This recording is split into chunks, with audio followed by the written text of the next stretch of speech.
as always. We appreciate it.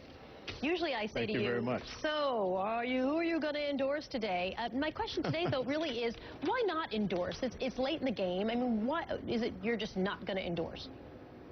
Well, once again, as I've talked to you about Soledad, I think that the most important thing for me to focus on is my duties up here as a congressional representative, and I don't see any endorsement of mine being that important in this race, and I think it's most important for the American people out there to decide in this primary and not worry about my endorsement. As I mentioned, Congressman Cantor, Senator Coburn have both now endorsed Mitt Romney. Those are two Tea Party favorites, you know, with strong conservative credentials, obviously. So my question is, does this mean that Mitt Romney is now considered to be the true conservative in this race, would you say? Well, I'm not going to get into labeling. I think that what you see is certain individuals that are definitely influential within the GOP aligning themselves so that we can move toward having an eventual nominee. I think that's the whole point of it. And, of course, you know, up here in Virginia, you're only going to have two individuals in that race. And then I guess Senator Coburn sees Mitt Romney being the best person to move forward, and that's why he offered his endorsement ahead of the Oklahoma primary. Much of the debate over the last couple of weeks has really focused on social issues, especially if you look at Senator Santorum. He was talking about gay marriage, he was talking about contraception, he was talking about separation of church and state. Do you think, you know, and that correlates with a decline in the polls. Do you think that that was a mistake for him? Well, I think you need to understand what are the most pressing issues for the American people right now. And I think maybe he did make a mistake in going down the wrong rabbit hole and following some of the media, which took him down that way. You got to continue to talk about the debt and deficit situation. You got to continue to talk about the right type of tax and regulatory policies that will create the conditions for job growth in the United States of America. And as I sat there and listened to Prime Minister Netanyahu last night in AIPAC, you cannot forget our national security as well.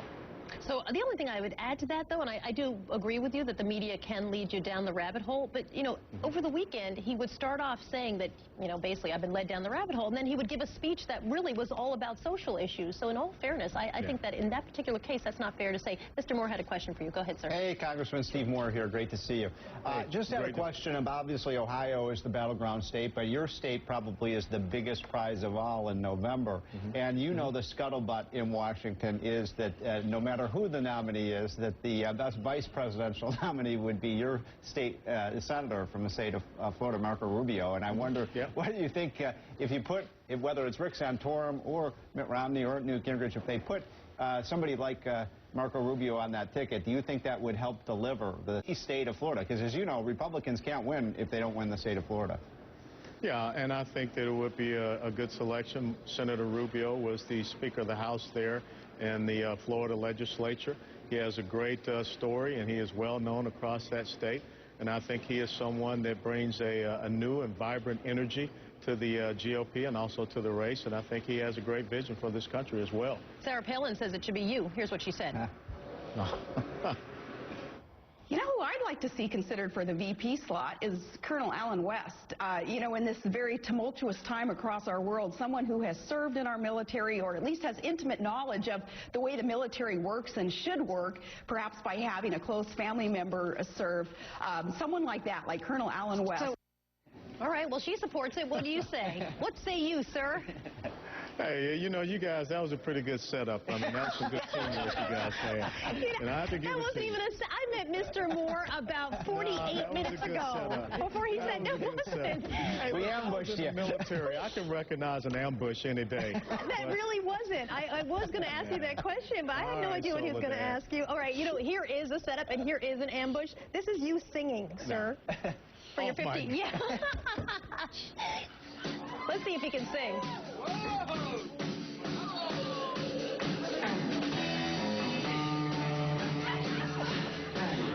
I need to hear if he has a good voice.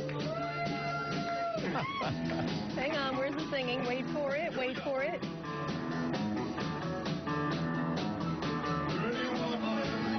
Walking down the street, pretty woman. Her eyes like, okay, he can sing.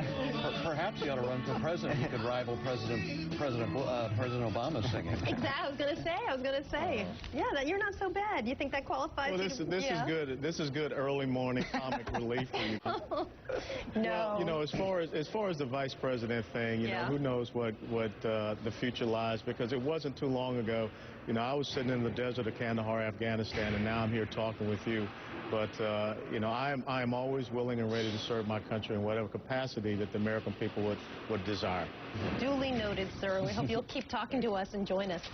Always. When you're vice president as well. Singing. And singing. And keep the singing up. You're pretty good. We like that. Nice to see you, sir. Well, Thanks for your time this morning. Appreciate it. Pleasure. Still ahead this morning on